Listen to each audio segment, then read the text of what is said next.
আপনি দাম ঠিক করেছেন আর আমরা ওকে কিনেছি। ভেবো না তোমার বিয়ে হয়ে গেছে বলে অনেক কিছু বদলে গেছে। মুখ তো আমি এখনো খুলিনি।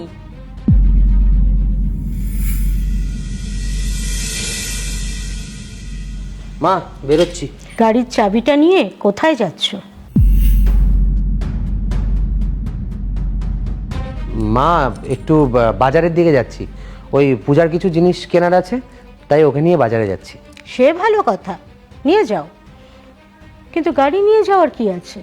মা, তোমাকে বললাম না যে পূজাকে নিয়ে একটু বাজারে যাচ্ছি, ওর কিছু জিনিস কেনার আছে। আসলে সব জিনিস নিয়ে তো আমরা স্কুটিতে আসতে পারবো না, তাই গাড়িটা নিয়ে যাচ্ছি। সে ভালো কথা, কিন্তু গাড়ি রেখে যাও, আমার দরকার আছে, আমি বেরোবো। মা, তুমি তো স্কুটি চালাতে পারো, তুমি স্কুটিটা নিয়ে চলে যাও। যেটা বললাম সেটা শোনো। ভেবো না তোমার বিয়ে হয়ে গেছে বলে অনেক কিছু বদলে গেছে। কিচ্ছু বদলায়নি। আগেও যেমন আমার কথাটাই শেষ কথা ছিল, এখনো সেটাই থাকবে। চাবিটা রাখো। কি হলো, রাখো।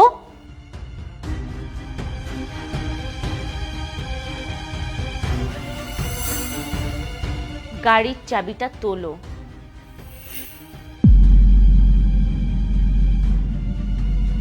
চাবিটা তোলো। পূজা, থাক না। মা যখন বলছে মায়ের দরকার আছে, বেরোবে, আমরা না হয় ট্যাক্সি নিয়ে চলে যাব। তোমাকে আমি যেটা বলছি সেটা করো। আমি তোমার মতো না চুপ করে থাকতে পারবো না। সারা জীবন তো চুপ করেই থেকেছো, লাভটা কি হয়েছে? সেই তো বউয়ের সামনে ছেলেকে অসম্মানিত করছে। আর আপনাকে বলছি, গাড়িটা আমার বাবার টাকায় কেনা।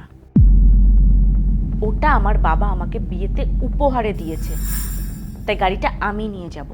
বৌমা, তোমার মুখটা কি একটু বেশি চলছে না? মুখ তো আমি এখনো খুলিনি। আমি মুখ খুললে তো আপনার মুখ বন্ধ হয়ে যাবে।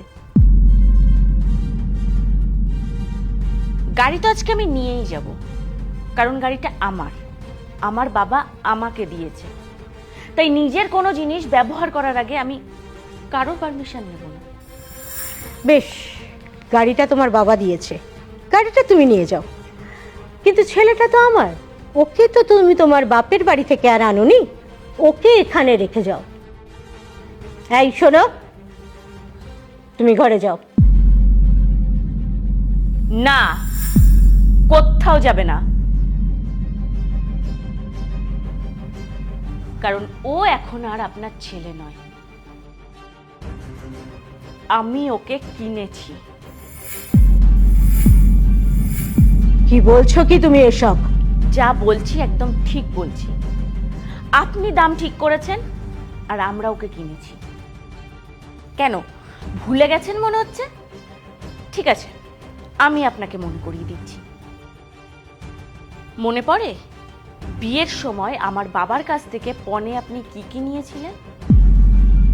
নগদ 10 লক্ষ টাকা, সোনা, নতুন গাড়ি, নতুন ফ্ল্যাট, জামা কাপড়, আরো কত কি। সেগুলোর বিনিময়ে আমি ওকে কিনেছি। আর তাই ও এখন আমার হাজবেন্ড। ওকে আমি যা বলবো ও সেটাই করবে। কি খুব খারাপ লাগছে না শুনতে যে ছেলেকে বিক্রি করে দিয়েছেন? কারণ আপনি হয়তো জানেন না পণ নেওয়াটা অপরাধ। হ্যাঁ, পণ দেওয়াটাও অপরাধ, কিন্তু প্রত্যেকটা বাবা পণ দেয় এটাই ভেবে যে তার মেয়েটা হয়তো শ্বশুরবাড়িতে গিয়ে একটু মাথা উঁচু করে থাকবে, সম্মান পাবে, ভালোবাসা পাবে, আর আপনার মতন শাশুড়িদের হাত থেকে নিস্তার পাবে। কিন্তু হয়ে যায় উল্টো। পণে যেই জিনিসগুলো বাপের বাড়ি থেকে শ্বশুর বাড়িতে আসে, তার সাথে সাথে সেই মেয়েটাকেও আপনারা পণ্য ভাবতে শুরু করেন। সেই মেয়েটার সাথেও আপনারা যাচ্ছে তাই ব্যবহার শুরু করেন। বাবা ভালোবেসে যেগুলো মেয়েকে দেয় সেগুলো তখন আপনাদের দখলে হয়ে যায়। সেগুলোর উপর তার মেয়ের থেকে বেশি আপনাদের অধিকার হয়ে যায়।